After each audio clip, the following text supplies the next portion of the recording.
So are you a proponent yourself now of free banking, going back to an era of free banking? Yeah, it's much better than the coordinated banking by using a central bank, of course. But I think if we look a bit in the future, if Bitcoin succeeds, for instance, I don't see a very big role for the banks anymore. You know more about that perhaps than I do, but and of course, what the Well, Bitcoin is a free bank. Yeah, sort of, or a non-bank. Well, I think of it. Well, I think of it as free banking in that with free banking you have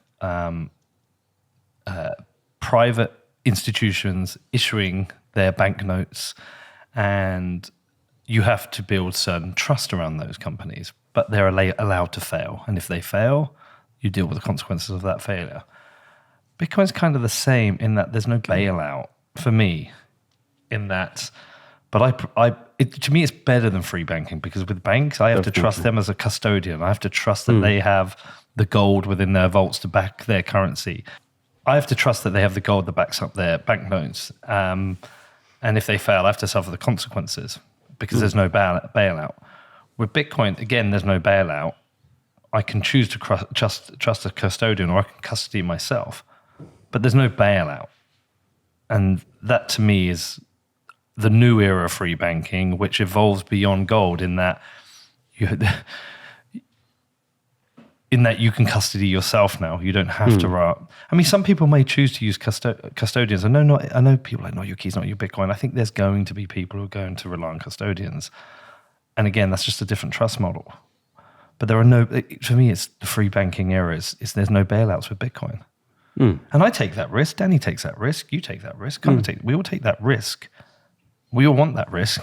Yet they're trying to choke us out anyway. Yeah, it's a big threat to the system that we have today. It's the biggest threat they have had ever, So I understand that they are fighting. So have you warmed to Bitcoin quite a bit? Yeah, definitely, of course. And although I don't write that much about Bitcoin in my book, I have a couple of pages covering cryptocurrencies and Bitcoin. And luckily, I had learned enough to separate between the two. And my conclusion when I had studied it while I was writing the book was that perhaps the most important thing with Bitcoin was the community itself that may be able to rediscover the value of monetary freedom.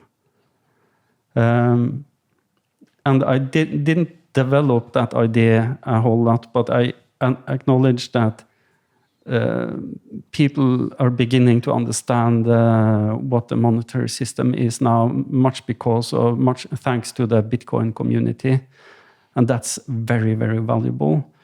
I was kind of a little bit skeptical, I must confess, to the. It seemed to me at the moment when I wrote the book that it was a bit cultish. Yeah. And, well, it is a little bit. It might be in some Bitcoin communities, but so my fear was that people thought that it would be enough just to get a success with Bitcoin, that it could replace the fiat money, and then we could all relax and everything was good. And what if they didn't discover the value of or the importance of monetary freedom on their way? Then sort of it became a worshipping of technology without understanding what it really solved, what it really gave to society.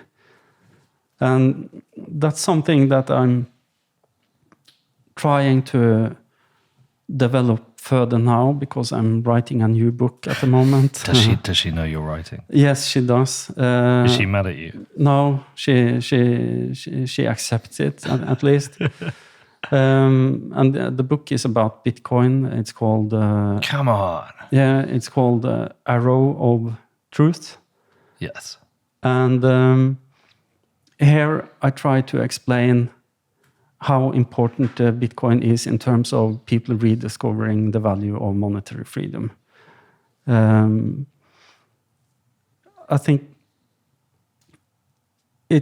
we should be fatalistic in terms of trying to think that Bitcoin fixes everything. It can fix a lot, but suddenly something happens, perhaps with our belief system or something like that. Perhaps it might be destroyed by someone, a future king, you don't know. And what if we don't remember then what Bitcoin really solved for us?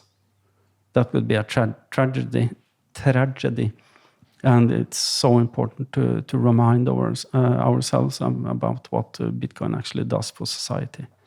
Yeah, it's interesting you say that about Bitcoin being used to teach people about monetary freedom. In that a lot of conversations I've had recently, I've talked about this on the podcast, I've gone beyond trying to explain to people that why you should buy Bitcoin, why you should invest in Bitcoin. I just say, we even have on the football club, we have an article which is why you should not buy Bitcoin. And it says, there's never a good time, there's never a perfect time to buy Bitcoin, but there's always a perfect time to learn about it. And I'm always trying to say, look, even if you don't care about it, even if you believe the FUD and you think it's a scam or you think it's used by drug dealers and terrorists, whatever bullshit you believe, you should just go and learn about it, because it will send you down this rabbit hole of not only learning about the technology and decentralization, but then you end up coming up against understanding the history of money, or the history of government and inflation, or the history of like all these different parts of like monetary and political history, which open your eyes into a way where you basically end up becoming a nutter like I am, but you end up learning about all these things. You go down these various rabbit holes, and I think that is useful for anyone, even if they don't want to buy Bitcoin. But there's very few people who've done I know very few people who've done a deep amount of research into Bitcoin, have come out and said, I'm not buying it. Yeah, we're wrong. Most people, you tend to see, I think, top level rejection. And that's why I think it's really important to get people to go down the rabbit hole and learn about this. Yeah, you have many inroads, so to speak. Bitcoin is very interesting for many people who are, from the computer community, and also for economists, I would imagine, and also those who are interested in political science and many other social sciences. So I think it's very attractive as a subject, and it's beginning to become also a bit of a sexy subject. That's my feeling, that people are a little bit more open to learn about it. They are getting curious about what Bitcoin actually is and why people promote Bitcoin, etc. So I think this is we're quite early, but it's very interesting times, and we can learn a lot about the process that we are working with now. I think it's very interesting. Shift into a world of monetary freedom would be quite the shift for some people who've become used to governments bailing out anyone or any situation, whether it's bailing out the banks in the 2008 financial crisis, or whether it's bailing out homeowners who can't afford to pay their energy bills and given an energy, what would you call it when they gave energy? They it was gave like a UBI for energy, wasn't it, in this country? Yeah. It was just like a rebate, wasn't it? An energy. Yeah, or whether it's bailing out people who hold bank accounts in the US through the FDIC when a bank goes bust. People are used to government fixing their problems, and I think it's because government naturally thinks, well, if we don't fix that problem, we'll get voted out. So it's like this organic thing that is this bureaucracy that naturally will grow because they constantly have to promise things. to flip to a world where the government's like, yeah, we're not doing this for you. You know, if your bank goes bust, it's your money lost, and you have to be responsible. And I guess it's a nationwide, not your keys, not your Bitcoin. I think that's a massive shift for people. Definitely. I tried to sort of collect my thoughts about this morning and started to write down a few words about belief systems and monetary systems.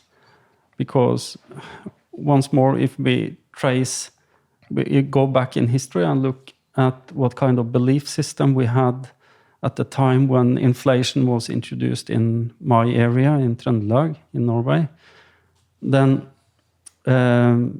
what I see was that Christianization came at the very same time as the introduction of inflation. So it transformed our society from a totally decentralized society, also in a spiritual sense, because they worshipped, Thor and Odin and many other gods that we don't know anything about today. And the religious the worshipping, it was something which took place on each and every farm. They didn't go to the church. And when you got Christianization, people had to go to the church, and the king was sort of the God's representative, the highest representative in each country. And that changed the belief system at the same time as they got used to having a currency, a type of money which was also controlled by the state. And if you jump to the 20th century, you see that there is a paradigm shift in 1914 when basically inflation as a policy took off. Before that, the government was sort of non-existing, so to speak, in people's lives. In Norway, in 1900, the public sector spent 6% of GDP. And then what happened was that you saw an enormous growth of the state. So what I think happened was that the state sort of replaced the Christian God. And the more inflation you got, the more also focus was shifting towards consumerism. And that was sort of the second God that, started to be worshipped in our society, I think. So that's a paradigm shift in terms of belief systems.